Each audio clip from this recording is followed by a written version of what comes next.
ओम नमः शिवाय। ओम नमः शिवाय। ओम नमः शिवाय। ओम नमः शिवाय। बोलिए कृष्ण कन्हैया लाल की जय। सांवरिया सेठ की जय।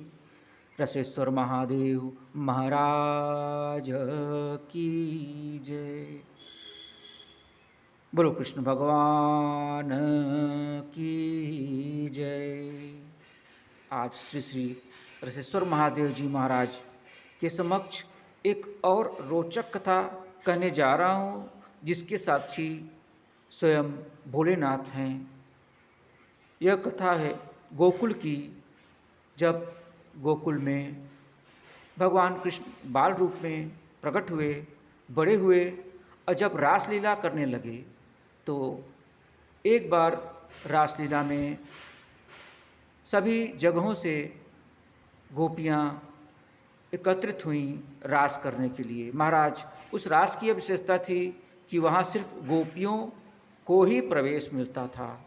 तो पार्वती जी कैलाश पर्वत से चली भगवान श्री कृष्ण के महारास में सम्मिलित होने के लिए।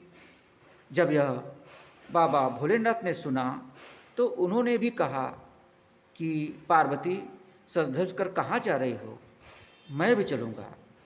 तो पार्वती जी बोली, नहीं स्वामी, वहाँ आपको जाने की अनुमति नहीं है, क्योंकि वहाँ सिर्फ गोपियाँ जाती हैं। तो भगवान जिद करने लगे। अंत में जब नहीं मानी तो फिर विवश होकर के भगवान शिव का गोपी के रूप में श्रृंगार करना पड़ा। बोले गोपेश्वर महादेव की जय। अब महाराज बाबा भोलेनाथ गोपी बन गए। बढ़िया से चुनरी ओढ़ लिया, खूब मेकअप कर लिया, खूब बढ़िया, जैसे गोपी सज धज करके गोपियाँ जाती हैं महारास में, वैसे ही हमारे भोलेनाथ जी तैयार होकर चले। तो जब यह दृश्य कथाकारों ने देखा, विद्वानों ने देखा, तो विद्वान कहते हैं कि एक दिन वो भोले भंडारी बन कर के ब्रज नारी गोकुल में आ गए हैं, गोकुल में आ गए हैं। पार्वती जी मना के हारी, ना माने त्रिपुरारी, गोकुल में आ गए हैं, गोकुल में आ गए हैं।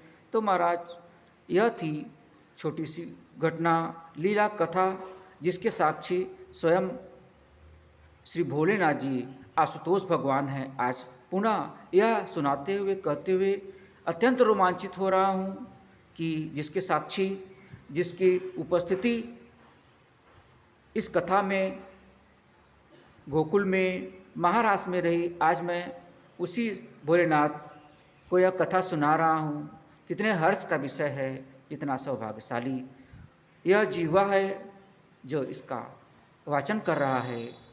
प्रभु इसी प्रकार से दास को, सेवक को, इस जीवा को पावन करते रहें, स्वस्थ बनाए रहें, ताकि इसी प्रकार से अनेक ऐसी लीलाओं का गान, ऐसी कथाओं का वाचन कर सकूं, जिसके कि साक्षी स्वयं भगवान शिव थे। ऐसा लगता है कभी कभी इन कथाओं को कहते समय, ऐसा लगता है जैसे कि मैं भी उस महारास में उपस्थित था। यह बात अलग है कि लता, पत्र, पुष्प, पत्थर, मिट्टी ही रहा हूँ, मगर ऐसा लगता है कि उस रास में मैं भी वहाँ उपस्थित था, ऐसा मैं महसूस करता हूँ।